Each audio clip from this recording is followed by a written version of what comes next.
बोलो कृष्ण भगवान की जय।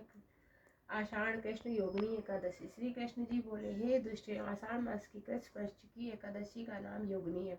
इसके महत्व की एक पौराणिक कथा कहता हूँ। अलकापुरी में शंकर के भक्त कुबेर जी रहते थे। पूजा के लिए हेममाली पुष्प लाया करता था। उसकी स्त्री अति सुंदर थी, नाम उसका विलासी था। हेममाली एक दिन मानसरोवर में पुष्प तोड़कर घर आया। पत्नी की छवि देखकर कामातुर हो गया। पूजा के फूल भूल गए। कुबेर भंडारी रास्ता देखते रह गए।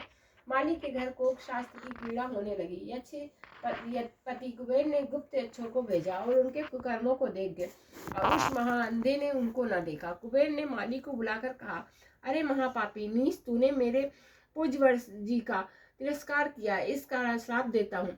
तू स्त्री के वियोग में दुख भोगेगा, मृत्युलोक में जाकर कोढ़ी होगा। कुबेर के श्राप सेवा माली पृथ्वी पर गिराया गया। स्त्री का वियोग हो गया, कोढ़ी बनकर कष्ट पाने लगा। शरीर से तो दुर्गंध आती थी, परंतु अतः कारण उनका दर्पण के समान शुद्ध था।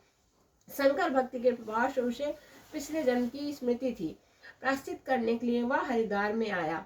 गंगा जी का स्नान किया, परंतु मधुमक्खियों ने पीछा न छोड़ा, भिन भिन करती ही रही। अंत में पतित पावनी देवभूमि उत्तराखंड को चला।